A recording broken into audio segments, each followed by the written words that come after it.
दोस्तों, गाजा में कत्लेआम के खिलाफ गैर मुस्लिम देश ऑस्ट्रेलिया की सड़कों पर लाखों लोगों का हुजूम, फिलिस्तीन के समर्थन में जन सैलाब। अब इजराइल की सच्चाई दुनिया के सामने बेनकाब। तिलमिला उठे यहूदी देश, पहली बार हुआ ऐसा। अगली खबर में आपको बताएंगे। अल अक्सा मस्जिद में कट्टरपंथी इजरायली मंत्री के घुसपैठ के बाद अरब देशों में जबरदस्त आक्रोश। उधर यमन ने इजरायल पर कर दी मिसाइलों की बारिश। इसी के साथ आपको बताएंगे अमेरिका की धमकी बेअसर। चीन ने कहा ईरान और रूस से तेल खरीदना नहीं होगा बंद। और साथ में आपको बताएंगे डोनाल्ड ट्रंप की सुरक्षा खतरे में, प्रतिबंधित क्षेत्र में उड़ा प्लेन, मचा हड़कंप, लड़ाकू विमानों को बुलाना पड़ा। दोस्तों, खबरें काफ़ी इंपॉर्टेंट है। उससे पहले जो भी साथी चैनल में पहली बार आए हैं तो सब्सक्राइब ज़रूर कर लीजिए। तो बिना समय गंवाए बात करते हैं खबरों की। दोस्तों, रविवार को ऑस्ट्रेलिया में एक ऐसा नज़ारा देखने को मिला जिसने दुनिया को चौंका दिया। गाजा में हो रहे जनसंहार के खिलाफ ऑस्ट्रेलिया जैसे गैर मुस्लिम देश में हजारों नहीं बल्कि लाखों लोग सड़कों पर उतर आए। ये साफ इशारा है कि अब इजरायल की करतूतें छिपी नहीं रह गई और दुनिया के आम लोग भी इंसानियत के नाम पर खड़े हो रहे हैं। ऑस्ट्रेलिया के न्यू साउथ वेल्स पुलिस ने बताया कि इस रैली में करीब 90,000 लोग शामिल हुए, लेकिन आयोजन करने वालों ने कहा कि 2 से 3 लाख के बीच भीड़ थी। दोस्तों, ये प्रदर्शन सिडनी के मशहूर हार्बर ब्रिज पर हुआ, जो ऑस्ट्रेलिया का एक बड़ा और व्यस्त पुल है, और उसे लोगों की भीड़ ने पूरी तरह से भर दिया। और ऐसा पहली बार हुआ जब यहाँ यानी सिडनी ब्रिज में इतनी बड़ी संख्या में लोग प्रदर्शन किया। मौसम बिल्कुल खराब था, तेज बारिश और हवाएं चल रही थी, लेकिन फिर भी लोग मैदान में डटे रहे। हर हाथ में कोई ना कोई पोस्टर था, हर गले में फिलिस्तीनी कुफिया, और हर आवाज़ में सिर्फ एक बात, गाजा को इंसाफ चाहिए। लोगों ने उन फिलिस्तीनी बच्चों के नाम पढ़े जो अब तक इस हमले में मारे गए।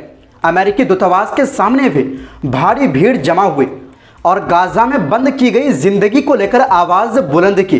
दोस्तों, एक ऐसा देश है जहां मुस्लिम आबादी बहुत कम है, वहां लाखों लोगों का एक ही सुर में बोलना यह साबित करता है कि इजरायल की झूठी नैरेटिव अब काम नहीं कर रही। इजरायल ने खुद को एक शिकार के रूप में दिखाने की जो कोशिश की थी वो अब ध्वस्त हो गई है। अब दुनिया इजरायल को जालिम और एक कत्लेआम करने वाली सत्ता के रूप में देखने लगी है। ये प्रदर्शन इस बात का सबूत है कि इजरायल सिर्फ जंग नहीं बल्कि इज्जत की लड़ाई भी हार चुका है, और ये हार किसी मिसाइल से नहीं बल्कि आवाम की आवाज़ से हुई है।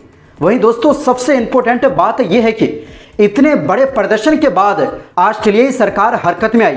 विदेश मंत्री पेनी वोंग ने ऐलान किया कि गाजा में औरतों और बच्चों के लिए $13 मिलियन की एक्स्ट्रा मदद दी जाएगी। अब तक ऑस्ट्रेलिया गाजा और लेबनान को मिलाकर $130 मिलियन से ज़्यादा की सहायता दे चुका है। दोस्तों, इस प्रदर्शन पर इजरायली विदेश मंत्री गिदोन सार और विपक्ष के नेता याइर लेपिड तिलमिला उठे। सार ने एक्स पर लिखा कि ये प्रदर्शन वामपंथियों और कट्टर इस्लामी विचारधारा का मिला जुला गठबंधन है जो पश्चिम को बर्बादी की ओर ले जा रहा है। लेपिड ने कहा प्रदर्शनकारी तालिबान और अलकायदा जैसे झंडे लेकर चल रहे थे, यानी ये इजरायली नेताओं की घबराहट को दिखाता है। जब दुनिया उनकी असलियत पर सवाल उठाने लगे तो तथाकथित लोकतंत्र का मुखौटा उतर जाता है और वो सिर्फ गालियां और झूठी बातें करने लगते हैं। इजरायली अखबारों ने गजब गुस्से में रिपोर्टिंग की। उन्होंने लिखा कि प्रदर्शनकारियों ने नेतन्याहू को हिटलर जैसा बताया। पोस्टरों पर लिखा था इजरायल बच्चों की हत्या कर रहा है, और नारों में गूंज रहा था जनसंहार बंद करो और हम सब फिलिस्तीनी हैं। आखिर में इस पूरी कहानी से एक बात साफ हो जाती है, इजरायल चाहे जितना भी मीडिया और हथियारों के जरिए सच्चाई को दबाने की कोशिश करे, अब ये लड़ाई सिर्फ गाजा की नहीं पूरी इंसानियत की लड़ाई बन चुकी है, और इंसानियत हमेशा जुल्म से बड़ी होती है। वहीं दूसरी ओर दोस्तों, इजरायल के अंदरूनी मामलों के मंत्री इतामार बेन गवीर जब अल अक्सा मस्जिद पहुंचे तो इससे पूरे मुस्लिम दुनिया में गुस्सा फैल गया। यमन के हौथी ने इसे मुसलमानों के खिलाफ एक बड़ा अपमान बताया और इसके जवाब में इजरायल पर 3 मिसाइलें दाग दी। अल मायादीन चैनल के मुताबिक जैसे ही बेन गवीर के अल अक्सा जाने की खबर आई, हौथी ने तुरंत रिएक्ट किया।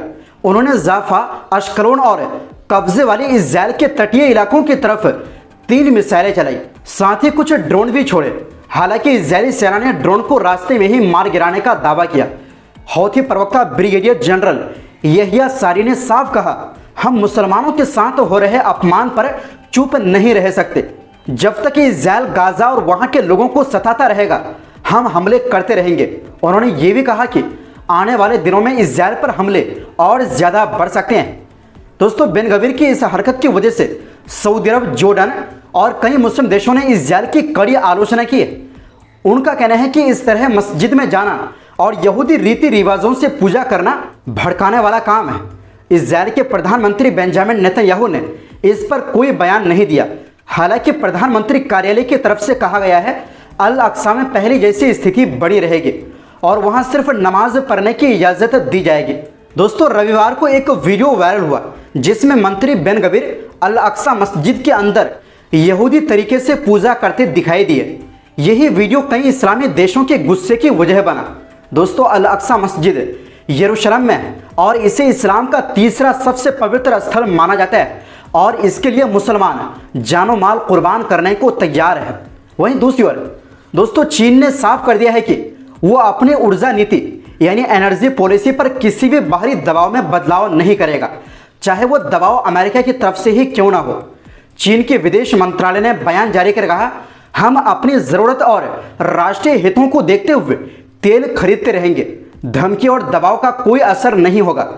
चीन अपनी संप्रभुता, सुरक्षा और विकास के मामलों में कोई समझौता नहीं करेगा। दरअसल अमेरिका चाहता है कि चीन रूस और ईरान से तेल खरीदना बंद करे, लेकिन चीन ने इसे सीधे तौर पर ना कह दिया है। आपको बता दें कि अमेरिका के ट्रेजरी सेक्रेटरी स्कॉट बेसेंट ने कहा, चीन अपनी संप्रभुता को बहुत गंभीरता से लेता है। हम नहीं चाहते कि उनकी आज़ादी में कोई दखल हो। अगर वो तेल पर 100% टैक्स लगाना चाहते हैं तो ये उनका फैसला है। बेसेंट ने माना कि चीनी अधिकारी बेहद सख्त सौदेबाज है, लेकिन बातचीत अभी भी जारी है और उन्हें उम्मीद है कि कोई समझौता हो सकता है। वहीं टेनिओ कंसल्टिंग कंपनी के डायरेक्टर गैब्रियल विल्डाओ ने चेतावनी दी है कि अगर ट्रंप सच में 100% टैक्स लगाते हैं तो अब तक जो बातचीत में थोड़ी बहुत तरक्की हुई है वो सब खत्म हो सकती है और चीन अमेरिका के बीच व्यापार समझौते की कोई उम्मीद भी नहीं बचेगी। यानी दोस्तों, चीन ने अमेरिका को साफ संकेत दे दिया है कि वो अपनी ऊर्जा नीति पर खुद फैसला लेगा और किसी देश की धमकी या दबाव को बर्दाश्त नहीं करेगा। ईरान और रूस से तेल खरीदने पर चीन का रुख साफ है, जो फायदेमंद होगा वही करेगा। वहीं दूसरी ओर दोस्तों, अमेरिका के राष्ट्रपति डोनाल्ड ट्रंप की सुरक्षा में भारी चूक हुई है। ट्रंप के गोल्फ क्लब के ऊपर एक प्लेन पहुंचा।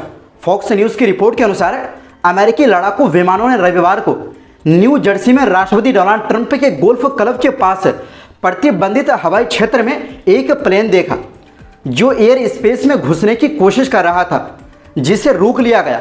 उत्तरी अमेरिकी एरोस्पेस डिफेंस कमांड नोराड के एक बयान के अनुसार ये घटना स्थानीय समय अनुसार दोपहर लगभग 12:50 में हुई।